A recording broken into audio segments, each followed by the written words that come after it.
Hello, everybody. Peter Maravellis here on behalf of City Lights Booksellers and Publishers and the City Lights Foundation. I'd like to welcome you to another installment of City Lights Live, the online component of the City Lights events calendar. As is customary, before each event, I'd like to remind everyone we are beaming to you from the unceded ancestral homelands of the Ramaytush Ohlone peoples, also known as the San Francisco Bay Area. We'd like to take this moment to offer our respect to those who have come before us as stewards of the land. Today, for our matinee event, we are delighted to have back with us Adrienne Maree Brown in conversation with Dream Hampton. We are celebrating the publication of the second installment of Adrienne Maree Brown's Grievers trilogy. It's called Maroons and is published by AK Press as part of their Black Dawn series, which highlights works of radical speculative fiction. Adrienne Maree Brown utilizes her background as an activist rooted in the city of Detroit to craft a story that addresses survival in an urban landscape in the face of a devastating future cataclysm. So it's a tribute not only to the will to survive, but also the importance of community building and a collective reckoning with loss. Adrienne Maree Brown is a writer, activist, and facilitator. She produces multi-genre writing that is informed by and engaged with radical imagination and transformative justice. She is the author and editor of several published works. These include Fables and Spells, Octavia's Brood, Emergent Strategy, Pleasure Activism, and We Will Not Cancel Us. Her fiction has appeared in The Funambulist, Harvard Design Review, and Dark Mountain. Maroons is her second novel. So joining her today is Dream Hampton. We are so honored to have Dream with us today. Dream is an award-winning filmmaker, producer, and writer. Warm welcome to both Adrienne Maree Brown and Dream Hampton. Welcome to City Lights. Thank you, Peter. Thanks for having us. Hi, Dream. Hey, love. It's so, what up to Virgo? What up, though? It's such an honor to be talking to you about this beautiful book. Thank you, my love. I like that you're on the cover of it. I am. I couldn't believe that my little blurb made it to the cover. The one and only. Yeah. And when I look at, put it side by side with Grievers, yeah, it's basically it's not the same set of homes, but they're definitely in relationship with one another. Yeah. And the background and everything is familiar. As a native Detroiter who has been in community with you in Detroit, I would amend Peter's intro to Maroons and say that, there is community in these really small cadres, but it's also a lot about loneliness. And I think that, let's just get into it.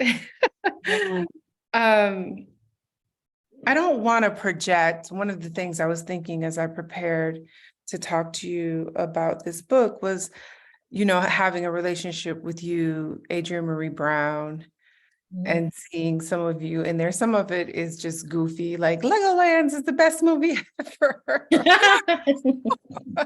Or like some riff on friggin' Mariah Carey. I'm like, oh my God, this is Adrienne being Adrienne. In there.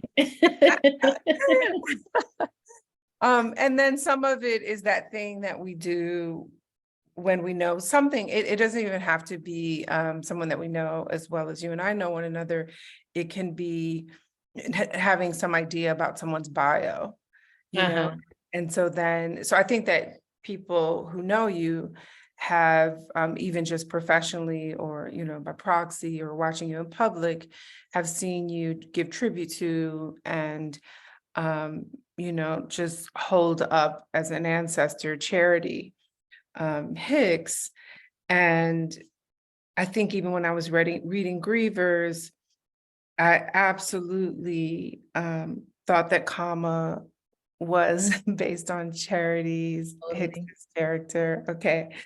Can you talk? I'm working on the third book now, and Charity, has come and been like, I'm actually the star of this whole thing. And so, like, before you finish, you need to make sure that that's clear to everyone. And I'm like, I'm sorry. Like, I know, but yes, obviously. Uh, Well, she's so present in both books, yeah. and I love an origin story. They ruined it this third season, but Warner Brothers has been doing a really good story about Alfred the Butler. Oh, wow. Yeah, I like an Yes. origin story too. I'm like, And take it back. exactly. So let's go back like before, Bruce was even born. Mhm. Uh, which obviously makes me think of the love letters that Dune. I'm getting right into characters, so Right. people who haven't read the book, you will become familiar with, fall in love with these characters, wholly of Adrienne's imagination. But again, there were times when I felt they were inspired by people. So the love letters, It's like ghost inspirations. Like, I'm like, it's kind of like, I think having loved and lost all these people, I'm like, did I know them? How well did I know any of these people? Right. And I feel like the pandemic, actually, the experience of the pandemic for me has been very much like, who do I really know? Like, do I know people enough to like be like, let's quarantine together? Or can I trust your practices? Or just what does it mean to actually know anyone? But I feel like what my impressions of these people were is what kind of fleshes out these ghost figures. And yeah, a lot of it's been really beautiful to get to be with them for the writing process, because I'm like, here you are again. And I, yeah. yeah. Well, that brought up a couple of things, and I'm gonna do something we do sometimes in facilitation, which is stack a couple of questions. I mean, one of them, when you talk about possibly in this third series, doing a deep dive into Kama, we got a bit of that when Dune came across that tin box of letters between Kama and Brendan that she's reading out of sequence, but that are so tender and filled with like trepidation, and we can get into that. But then there's this larger question, and I didn't know if you wanted to talk, because it seems like so much, I made Freshwater, I made 2 films during quarantine, and you find yourself having to talk about COVID again and again. Yeah. Um, but you obviously wrote these during COVID. I'm imagining Grievers had to have begun before COVID. Yeah, so the Grievers and Maroons, the core storyline started back in like 2012, 2011, 2012 was when I started outlining, started writing the stories. And then as people died, they kind of worked their way in of like, here's something I would want to bring. But it's been interesting because I had already turned in the Grievers manuscript, like the draft manuscript, before COVID started. And then COVID happened. And the biggest thing I learned during that was like, oh, I didn't think about face masks.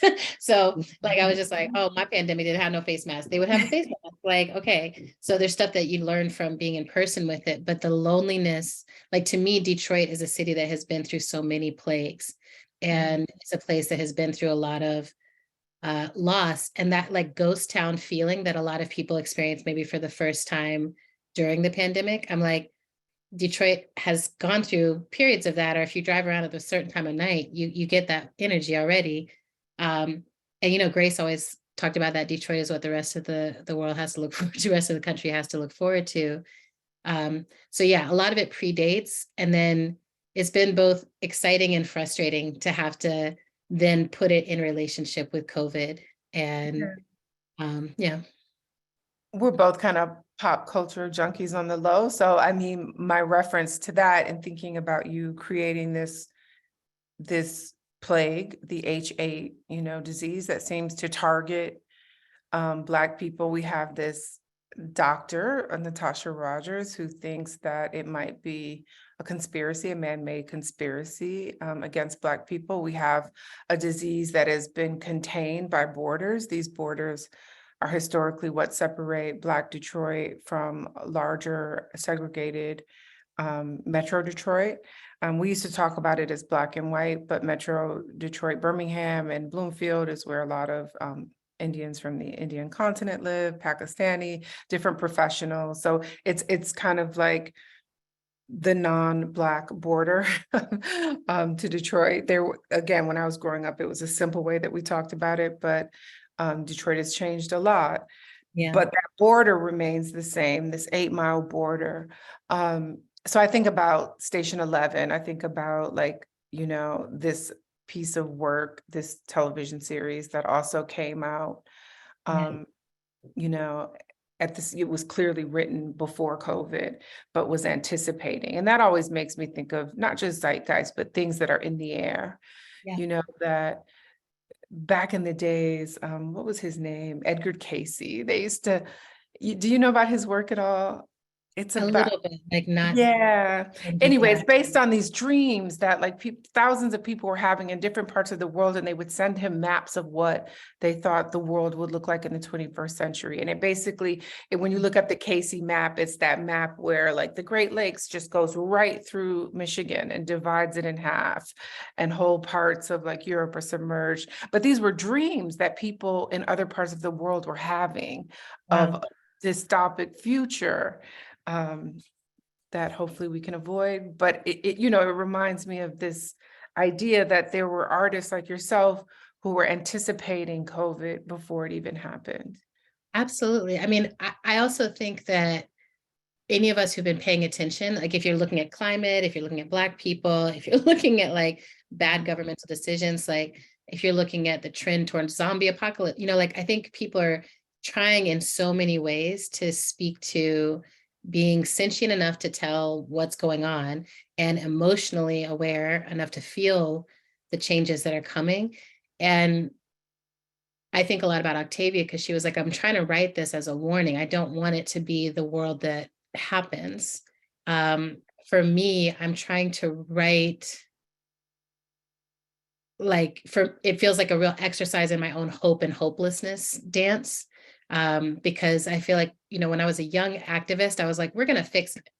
We're going to figure this out. Like we can see what's coming and we're just going to get the movement, and the movement is just going to movement it and it's going to be fine. Right. Yes. And right. And then I think my own cynicism has come in as I've gotten older, which has been really tender to recognize and to be like, oh, bitch, who are you? What is this feeling of like, oh, humans are not that great. And a lot of humans really don't want to change and really want to be sheep and they want to be followers. And like inside of that, what happens? And so for me, Maroons has been like the whole Grievers series, but like Maroons was like this little dance of like the part of me that is Dune, that's like, I just want to stay in my house where everything is safe and everything has order and I'm figuring out my survival and like kind of fuck everybody else. And the part of her sort of represented by Dawood, that's like, we've got to go, we've got to see, we've got to connect actually. And there's more people out there. It's not just us. And, I think I'm becoming a very like hermity, introverted, possibly even crotchety older lady. Like it's just happening in me. But I want a place for us in the future. And I feel like this is something that you and I have always talked about is like, what are the places for those of us who are not content? What are the places for those of us who have a critique about what's happening? And so I wanted to, I'm trying to carve out space for all of that inside of it. I don't want to give people like, here's the easy, hopeful resolution to it all. It's like, there's not one. There's like apocalypse after apocalypse. And then there's people who survive and here's how they do that. And, right now we're in this COVID moment where people are still dying all the time. And then a lot of people are just moving around as if everything's normal. That part of the story also feels really interesting to me, that like what's happening in Detroit feels like it would be the crisis that everyone in the entire world would have to stop and pay attention to. But now we know that so many crises are concurring that are all at that scale, that it's kind of even the magical otherworldly things we don't really have the time and attention for anymore. And that's why we've always talked about this principle about centering the most vulnerable amongst us. Like if you, in a conversation about race and gender, center Black trans women, then you will complicate your analysis. It'll just blossom up because, not to use folks as like specimens of tragedy, but there's tsunamis of issues that certain populations are having to deal with that aren't separate from one another, that can't be. Yeah. Exactly. You have a phrase that I always credit you of using. You talk about the golden age of global warming. Yes. You used to talk about it. It used to be cute. Now it's not. Now When it's like, oh, we're in it. Oh shit. we're in it, it's not the golden age. But I'm on page 5. Do you have your book in front of you? Yeah, I do. Okay. Do you mind reading the second graph that begins winters? Yeah, I can read that. Let's see. Okay. Winters used to be so bitter. She remembered weeks of snow days. She remembered ice storms and blizzards. The season was much milder than it used to be. Each year, the window of below freezing temperatures shrank drastically, resulting in less snow, more sun. Her mother, the first casualty of the H8 virus, used to alternate between calling this the golden age of global warming and telling Dune how the floods would precede an inland sea. We're going to be northern Cancun before it's all over. Maybe. Someday. Winters now were wet, marked by sideways rain that cut like ice and snow that didn't commit to the ground. And you're talking about, a Detroit, a landscape, literally, that has been so altered. And on the next page, you Yeah. talked about wild pheasants in a precinct window, Yeah. which is another kind of animal that you invoke in your writing a lot when it comes to Detroit, because we literally Have them. we have them because the grass has grown so tall in places where houses were, in our abandoned buildings. I love another sentence. I'm really in awe of your writing, and I love how you as a poet and your Drink novel. Hampton. Okay. Calming down. And one of those lines happens on page 6, where you talk about she felt the loneliness that comes from being unwound from the superstructure of humans and their rhythms, the howling tunnel of being unknown in her inner thoughts, the madness of crafting all of her ideas with no one to critique, collaborate, or cheer her on. And this is where, we get, first of all, I love this idea of a superstructure of humans that we all thought we existed in pre-COVID. But here we have Dune, who's, dealing with the ghosts of her family, of her grandmother, Vivian, of her mother, of her father. But this idea that having other people to critique and collaborate, and of course that later becomes Daoud for her, even before she meets him. But talk to us more about the interiority of this novel. Yeah, I mean, the writer Tananarive Due. She's an incredible Black horror sci-fi writer. And I took a writing workshop with her, and Grievers was one of the stories we workshopped back in 2014. And she was like, this is all happening like in a white room, like there's no world, right? And I was like, yeah, I'm so deeply into the need I have to talk about just the interior landscape of someone who is dealing with complex grief of location, grief of community, like an idea of community, when you're like, oh, that idea, that many of us were raised with, like my community will come from like finding a partner and making a family and the people that I work with, and like, this is how my community is going to form. And I think for a lot of us, there's a grief of that's not happening. I feel like we're in this precipice time where there's, for me at least, I'm like, I don't necessarily want that nuclear life, but the thing that I do want is not necessarily something we're all skilled or have capacity to do yet. So I have a lot of people who are like, we all want to live in a compound, but everyone's compounds is in a different location right now, and we don't know how to get to each other. And so I've been like just thinking about that and bubbling on that, and really reckoning with my own loneliness as someone who can like taste and feel and see and smell a future where we are in a different relationship with each other and with nature, and then waking up each day and then walking back out the door into this world. So I wanted to give people that like inside Dune's world, she's figuring out how to generate abundance. She has her dog friend. She's like, I know how to be with myself. And then she reaches a breaking point. And I think that even for me, like, I'm like, I I can spend so much time alone and be so satisfied.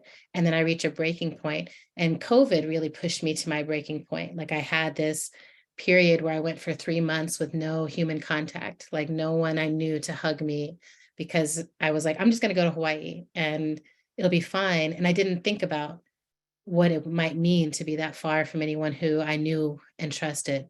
And there's that Hafiz line. It's like the need of God. I felt like I was like, the need of community for me is that spiritual practice. And that need for community became so loud, but it's inside. And it's like not just anyone will do. And I think that's also really hard to talk about, is how to find the company that drops your shoulders and unclenches your belly, and where you're like, I can say these really random things. So that's why when Dawood shows up, for folks who are like listening in, Dawood is first a voice on the radio. He's like someone who has decided to start a radio show by himself. And he kind of goes into these trance-like states. And he, for me, is evoking this poet, David Blair, who was an incredible Detroit iconic poet, and who would hit these trance states on the stage where you would just watch and surrender. You'd have to just surrender, like, to whatever it was. He was like, I'm taking you here and we're going to go talk about Michael Jackson, or I'm taking you over here and we're going to talk about Detroit. I'm like, oh, maybe everyone has that unhinged place, or suspects we have that unhinged place in us. And can you find community where you can be unhinged?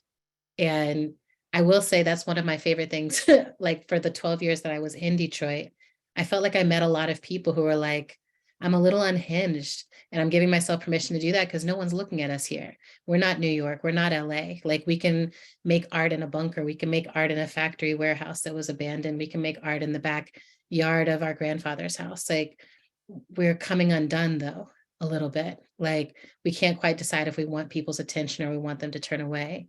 And yeah, I wanted to pull all of that out of me and put it somewhere where other people, I don't know, could dance with it, dance with it a little bit. I'm a high-functioning unhinged person, right? That's also the thing. It's like, I can pull off like social interactions, but that doesn't mean that whole debacle isn't happening inside. I wanted to read something from the Everything Awesome Circus, which is Dawood's. I wanted you to read something from from the Everything Awesome Circus, which is Dawood's pirate radio show.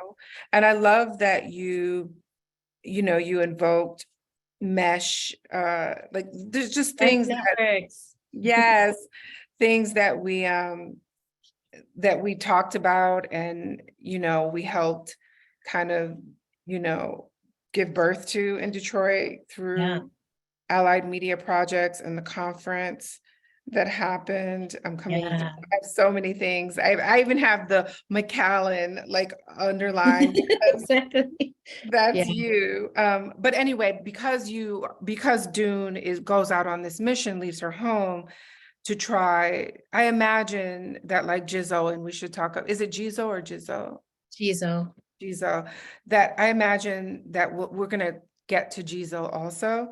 But like Jizzo, Dune kind of forages. She leaves her home when she has to. She doesn't have to go out looking for Dune, but she does. She has some false starts. She looks for him in the children's hospital.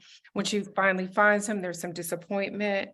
And we'll get to that. And I also want to talk about how he reminds me a bit of Baraka in Parable of the Sower. But I'm trying to look for a You're on to me. Am I on to something? Yeah, you're on to me. I'm on to you. I'm so in love. So Baraka, so the idea of like being someone who's queer, coming across a man who can catch your attention and draw you in and make you feel safe is very intriguing to me, right? Like, I'm always looking for like, okay, if this is already queer, what's the next queerer thing than that, right? Or what's the next most unexpected thing? And each of these characters in some way is giving me that. So like there's Dune, who's raised by these radical people, and you would expect her to like be up in the streets. But I also think of Nina a little bit with Dune, where it's like you're raised by these like folks who are like, here's my radical stance, and you're like, but I'm quiet, like Right. my way of doing my magic is actually going to be a quieter way of doing magic, and that's Dune. And then you have Jisoo, who's this like spirit baby who's just like, I'm here and working in kind of an angelic way, which my experience of the pandemic, because I'm not a parent, has also been that like the children in my life all seem kind of angelic and magical and otherworldly to me. Like I'm like, oh, y'all are being raised in a completely different world. And yeah, they're just like, I'm like, I only want to be with y'all. Like I'm like, I just want to kick it with the kids now. Like adults don't know what we're doing, But yeah, Well, anyway, I can interrupt your I question. mean, we'll go turn to page 27 because I found a Yes, perfectly ma'am. fine thing from the Everything Awesome Circus. But before you just invoked like the kind of sex that Dune and Dawood ends up having and end up talking about it. Like there has to be this analysis of it, which was hilarious. Where That's the lesbian of it, right? It's just like I'm like, when you're queer, I'm like, we have our sex and then we have a talk about it. so, so he's telling her, listen, this was weird for me. I usually have sex with men. And she was like, yeah, I have a particular type of woman that I'm into. And, he's like, are we homonormative? And she goes, no, we're queer normative. Homonormative is something else, like recreating the heterodynamics, even in gay shit. And he goes, okay, fair professor, queerish, hetero, odd, whatever the fuck. What I'm saying though, is that for us, the most transgressive or strange behavior would be the hetero experience. So, and I do want to talk about their age difference. And let's do it now before we read the Everything Awesome Circus, because you, like Octavia in Parable of the Sower, you do not deal with, like, at least on the page, with, and it's not the first time that Octavia does it. It's not just with Baraka. It's also obviously in Fledgling. Yeah. Where obviously she as a vampire is 200 or 300 years old, but she's in the She body shows up as a child. as a Yeah, 12-year-old. what's so interesting to me is that people are reading Dune younger than I think of Dune. So I think of Dune as like 23, 24. But I'm like, I can understand, I think, why people read her differently because she's still living at home. But I also am like, I think people read her younger because I think folks, this is again a Detroit experience that I have all the time, where I'm like, all the young people I knew who were in their early 20s were still living at home. They were all still taking care of parents. Mostly they still needed to work and like figure it out. So there's some class stuff that's happening for me with that. So, but then, yeah, Dawood is older, like about 15, 20 years older. And I think He was also a National Guardsman, which turns yes. her off unbelievably at first. He's just like, no. Well, and I loved this because I'm like, I have the experience often of people meeting me and being like, I hear your voice through your podcast and I think I know you. Like, I do know you're my friend. I know you. And I'm like, yeah, but do you know this part of me? Do you know this part of me? Do you know this part of me? And one of the things that showed up, I'm sorry to interrupt, but one of the things that now was shocking to me, but getting to know you is getting to know the man that calls me Dreamster. Exactly. So my father is military for 30 years. Yes. And so part of my, that's both part of what has made me, I think, as radical as I am, and also part of what I can't ever come apart. Like I just last week was down in South Carolina visiting my whole extended family, many of whom are in the military, some of whom are hunters, some of whom are Trump supporters. We've got the full range, the American melange, like the whole thing is happening. And so for me, it was really interesting to have someone like Dawood, who's like became a National Guardsman in part because of his queerness. And at the time that he was coming up, he was like, I need something that establishes my manliness and makes it, that I can protect myself in some way because I'm a gay Black poet.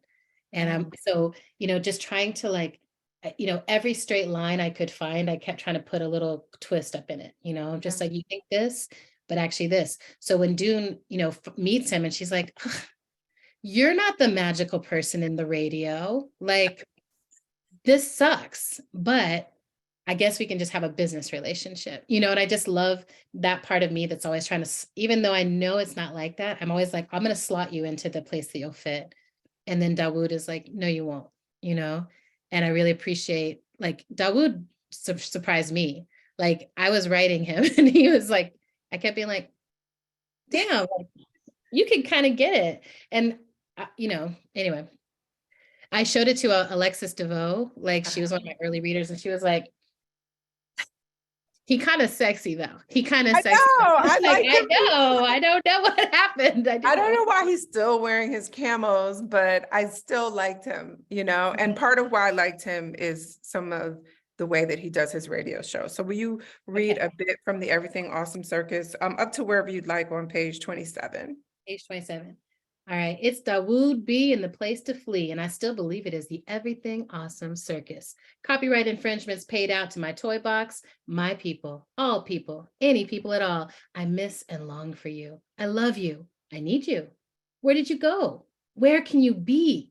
This place may be a dangerous place, but it is such a beautiful place. There's wild chicory, lavender, sage, rosemary, and dandelion root growing freely everywhere I turn. There are houses to burn and lessons to learn. The skies here will make you a fetishist if nothing has up until this point. I declare this as someone who has enjoyed many a leather-bound tryst with a fist. The heavy hanging clouds that shroud the sunset are pivotal perspectives on the relationship between Earth and space. This is the only place where the night bruises the dawn. I am so glad to be here. Let's get it on. Go on and on. But you know what's so funny is the thing that I haven't figured out how to do when I read him, I'm like, I'm not as good as he is. So like he sings throughout the whole thing. Let's get it on. Like that's how he would do it. And then tell me you love me. Tell me you'll be here in the morning. Let's go pouring and whoring, swirling into the dappled light of an urban night. So he's just like free flow, pulling on all the things. Anyone who knows you knows that you will break into song at any point. And you do, and I'm assuming this may include some of your podcast audience at this point. Oh yeah. And I keep stacking these questions, but I do want to ask you also about personally what it's been like to grow in the public, you know, but meeting your profile. But let's just turn to page 35, please. Because I was going to ask you to do something, and I think maybe I could. And this is just one of the songs that Dune is kind of one of the things that she does to keep herself company is freestyles these songs. And this is kind of when I would think of you during the pandemic, I did imagine you kind of shuffling around your house singing too. I was singing all the time. I know you were. And I still do. Now it's my practice, like all day long. That's why I'm like writing musicals and stuff, because I'm like, oh, bitch, actually you are writing songs all the time. You are. Oh, I'm Yeah. glad to know that. I didn't know that. So I think too much about how I will die. How does that sound when Dune is Sounds singing? like this. I think too much about how I will die. It's the reverse at the back of my eye. It's the obsession I can't live without. It's the still comfort inside of my doubt. I think too much about how I'll still die, even though I escape every day. All of this practice won't win me the game. I am a dyer and you are the same. And then it goes on and on. Yeah, Yeah. that's beautiful. Thank you. I think I'm going to release this song at some point. I like maybe once all of the books are done, then I'll just release a little album of the song snippets, you know, because I like Black these songs. Discourse. This song for like the last part of it. I am the basket and I am the case. I am the only one left in this place. Like she's really losing it and she's really singing about it. And yeah. But I don't want to know how. I want to know why. That's her question. You know, she's like, I know I'll die. Everyone's going to die. But like, what are we doing here? You know? Yeah. Black Discourse just called this a sultry lullaby for death is a vibe. That's what we're doing. That's what we're doing. Can we go back to this original question I asked you about characters? So Charity didn't have a kid. So I'm not saying that this is Charity, but talk Yeah. to us a bit about who Charity was for you in particular. I mean, Yeah. yeah. So one thing I feel like I learned, Nayla Hopkinson did this like panel or workshop once and was like, if you're going to write in a way that evokes particular people, you have to remix and remix and remix until they're unrecognizable. And that's generally the best practice. And I heard that and I was like, okay, I'm going to try that. But certain people like Charity are so distinct that I tried remixing and remixing and remixing, and I just kept coming back to like, fuck it. I really want to dress her like Charity dressed. I really want her to feel like Charity felt. So for me, the way Charity like walks into a room, the way Charity changed the possibility of what was happening in a room. She was my collaborator in Detroit. We worked on the Detroit Food Justice Collaborative together. And Charity was someone who had basically a photographic memory, and she understood policy, she understood history, she understood all this stuff. And she walked around, she was like African radical tradition, African religious tradition. She was always head to toe in these gorgeous outfits from the continent. She just, I don't know, she walked into, and she was a big Black woman. She was a gorgeous woman, and she was smiling. She would be smiling whether she was dressing you down or whether she was helping you up, right? Like it didn't matter what was going on. She was like, I'm gonna smile, but I'm gonna curse you out too. You're gonna hear from me. And So she, Detroit, so Detroit. so I mean, like she's just so incredible. And trying to work with her though was always super challenging for me because I was like, here's my spreadsheet, and I came up with a proposal, and here's the agenda, and like blah blah. She'd be like, but that's not what's going on right now. We need to get naked right now. We need these people in the streets right now. We need to like. I'm like, sure, but like we need a plan, like Sure. I was like, sure, yeah. I mean, for sure, but how do we get there? We need a plan to get the people there. And she's like, I'm just gonna go lay down on the ground. And it was and she would, and we did, and we danced. And I think the work we did was some of the best work I think I've ever done because of the dynamic tension between our ways of being. And I think Detroit lost so much when we lost Charity. So she was hit by a car while at a conference in New York City, and she sustained injury. She had these injuries that she never recovered from. And I got to go visit her in the hospital while she was dying. And, it's just, she just filled up the whole room. Like it was just like the whole hospital. It just felt like whatever was contained in Charity was so much bigger than her. So Kama is like that, right? Like I was like, I want someone who their death doesn't end their impact. Mhm. And you're going to keep finding out more and more and more. Like even in Maroons, we're already learning that Kama was really the force behind a lot of the survival of anyone who's still living in the city, and Black and brown survival in the city. And that's how I feel in Detroit. Like I feel like if you're organizing in Detroit right now, you're in the legacy of Charity Hicks. And like if you're successfully organizing, if you're having impact, if you're changing policy, you're probably moving work that she was rooting in, right? And that she helped shape. So yeah, Charity is a big, big, big, big, big, big, big blessing of a person. I don't know if you saw, but recently Kara Page and Erica Woodland put out the book Healing Justice Lineages, and they also dedicated a section to Charity, and they also like write about her. But yeah, it makes me excited to feel like I want people to be like, who is this Charity Hicks? It was the best way to honor her. And even what you're saying about visiting, and the reason everyone that we're talking about Charity Hicks is because again, I felt was inspired by an Adrienne's affirming for me that that was right.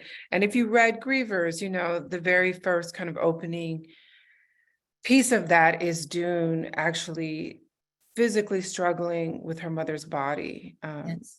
With moving this body from one room to another. And I'm not saying that's a 1-for-1 for us bringing, Charity back to Detroit from New York after this horrific thing happened or any of that, but it was so resonant to me. We should open up for questions. Oh yeah. we have 15 minutes left. There's so much hilarious stuff. Page 109, where you're talking about we had 60 minutes.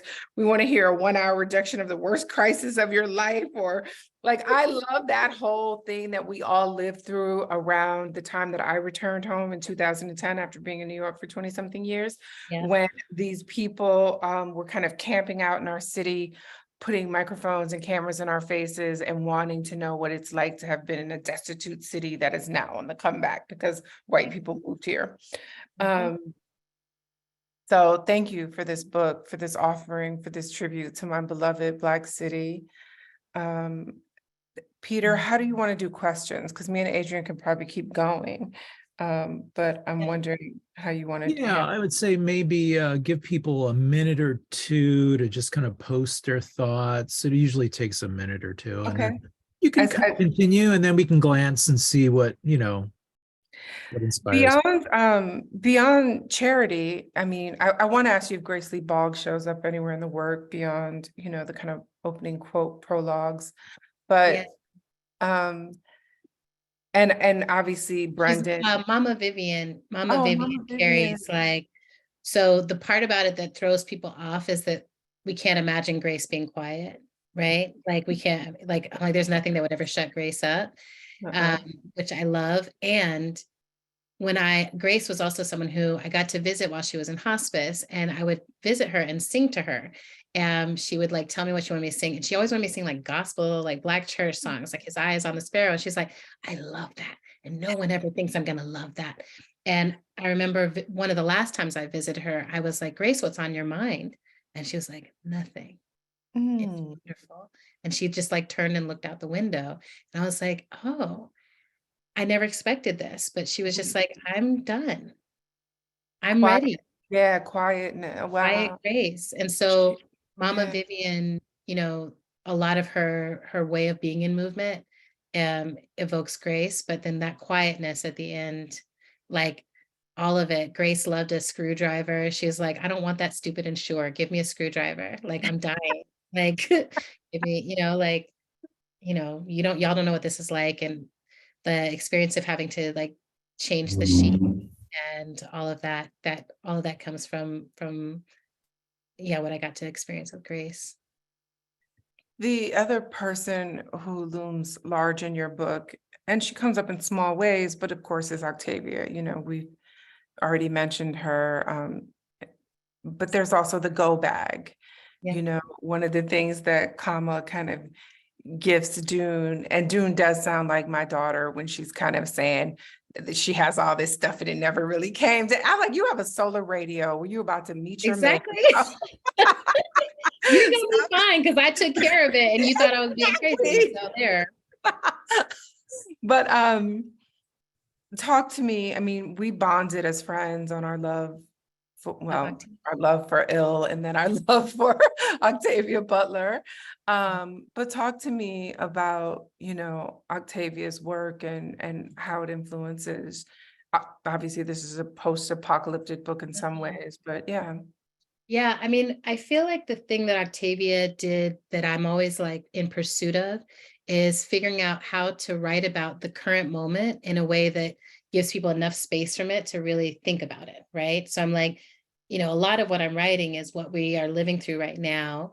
But when I started writing, it was like, okay, imagine a future where this is happening. And then like with enough room, I want people to always think about what they would and wouldn't do. So I love the idea of, in the first book, Dune is like going house to house looking for the dead. And I'm like, would I do that? Like, under what circumstances would I do that? But I have found myself being much more comfortable being around the dead and being much more comfortable with even roadkill and other things, just being like, death. It's happening constantly. It's how everything alive is alive because of the cycle of death. And so I wanted that is what Octavia always does to me, is I'm like, would I head north? Would I head south? Like, would I try to find people? How would I know who to trust?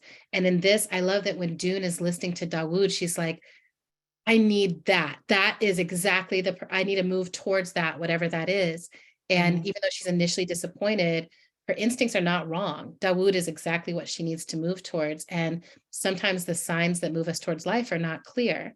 And sometimes the people who make us want to set boundaries are also, it's like, would I die if I go down that path? Maybe, right? The stakes get higher and higher. And with Octavia's work, she wasn't scared to write that people do die, you know, the people you like, the characters you love, you're going to lose some of them.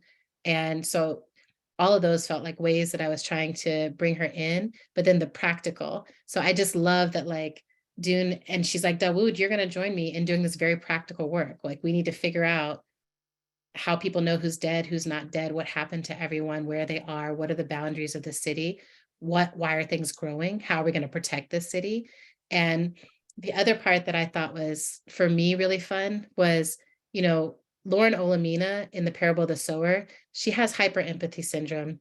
She has this thing that makes her function differently from others. And it kind of can feel like a magic, good and bad, but it can feel like a burden. And I wanted to also have, Dune is coming into a bunch of magic and she has all this capacity, but she's a pragmatic, practical person. So she's not getting swept up in like, ooh, let me just do magic all the time. She's like, okay, something seems to be happening where my dreams rearrange the world. Something seems to be happening where the altar I'm building in, or the map, she doesn't even think of it as an altar, right? Like, that's an external view of what she's doing down there. But she's just like, I'm working on my dad's map. And it seems to also be changing everything that's happening in the real world. And so she's like, how do I just pragmatically do what I need to do? And let's not talk about it, right? The opposite of me. I would have been like, y'all, what do you think about the protection wall? I did that, you know. She's just like, let's never tell anyone that I did that. And one of the things that's happening for the third book is elders and those who have a little bit more of that capacity are going to help her just step a little bit more into, like, this is what you have. And you're not that special. Everyone who survived has something special. Like, I think that is also a big part of Octavia's work, is like, even if you don't like these motherfuckers, everyone who survived for some reason. And that's what it is. It might just be a reason that's personal to them, right? But they're fighting to stay alive. You don't accidentally survive these kind of things. You have to make some effort to live.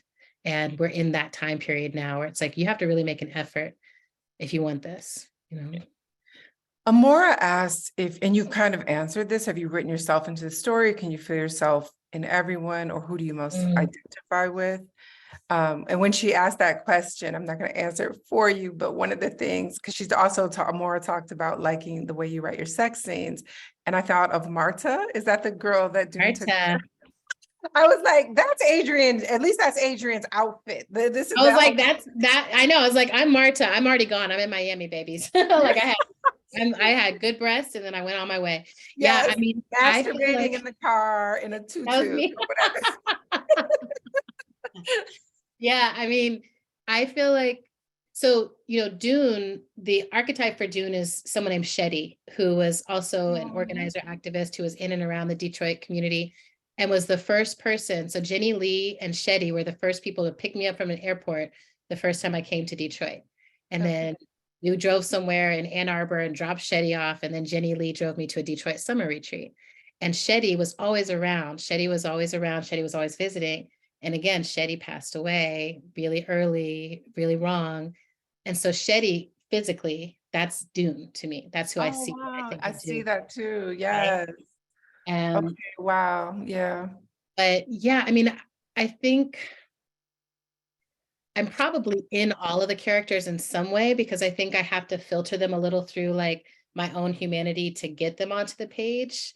But I do try to be disciplined with giving them sovereignty too, you know, so I'm like, okay, this is coming through me, but I'm trying to be a good steward.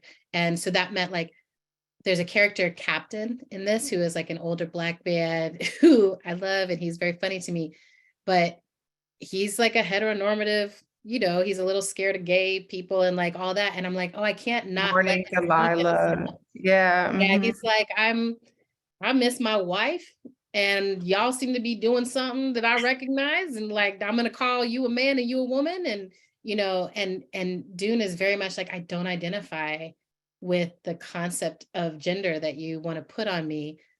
Like, you know, to me, doing the due diligence was like letting Captain be wrong, letting him be off, and letting it be like, we're not going to get it right. We're not going to correct him the way we do sometimes with our grandparents or whatever. We're like, you're just going to be like wrong. And I'm going to still sit at your table and have a sandwich, and we'll do what we can do. But you put so much poetry in his mouth. Like the way that he talks is so beautiful. And I also want to thank you, because what Octavia did to us with Parable of the Talent, I'm still getting over, right? Like you didn't give us horrific, like he doesn't do something awful to Jizo. When, you know, when you think of like 28 Days Later, the awesome zombie flick that Danny and them did with Cillian Murphy, the first one, they arrive, they follow a radio signal, and they have to fight their way out of, like, so many like post-apocalyptic movies are incredibly dystopic, and you don't go there. And that's such a decision. Yeah, I mean, I will say, this is also a little bit of my cynicism, is I'm like, I think that we would like for dystopian, I think we'd like for the apocalypse to be much more like bombastic and dramatic and like, oh, if it was zombies, you know. But in my experience, like, you know, I was on 6th Avenue and 23rd when 9/11 happened, right? I've been in these different moments in history where I was like at a place and I was like, oh, that day, 9/11, one of my dear friends was at the conference on racism in Durban and called me and was like, are people rioting in the streets? And I was like, no, everyone is slowly walking around covered in dust and crying and trying to figure out like where they're going to find food, right? Like, I'm like, what it actually looks like is there's a deflation, right? There's an absence and there's a deflation. And I feel like that in Detroit too, that like what happened in Detroit, even though it's a big dramatic thing to have so much industry leave, to have so much money leave, to have so many people struggle to survive, it's very dramatic. And yet what it feels like is just a slow disappearing, right? A slow plucking away and looking around and being like, oh, there's more and more space. There's more and more quiet. There's less and less places to go and things to do. And so then the pandemic affirmed that for me when I was writing for Maroons. I was like, oh yeah, that's, you want people to do all these heroic acts, but folks can't even put a fucking mask on. And people can't do the heroic acts. Or they argue about putting a mask on. Or they argue, or they get on a plane and take it off and blow on people, right? It's like, really, I tend to keep my attention on the best of humanity, but I can't ignore that there's a polar opposite out there at all times. And what we're kind of trying to do is dance in the balance. For this book, I gave myself permission, and I don't want to give too much away because the third book really focuses on this, but I really gave myself permission to let the city work with me. And that's a theme that I've been doing since writing The River, that I'm like, I feel like Detroit has its own sentience. And I feel like if it had its druthers, there are some people who would not be there, or who would be disappeared, or who would be absent. And I think that's a part of what's happening here is everyone who doesn't love the city, you can't survive in the city then. Get the fuck out, go. We don't want you here. And now who's here? Who's left? And if they're left as spirit or they're left as flesh, they're here and they're safe. And what does that make? What becomes possible then? And you know, my biggest terror in life is having to slow down and actually just be in a simple life, even though it's all I want. Right? Like, I just want to slow down. But, Virgo. you know, you look at my schedule and it's like, do you really want that? But I feel like Detroit is the Detroit that I'm writing in here is one where it's like people who are trying their best getting to survive together. Yeah. Oh, it's so beautiful.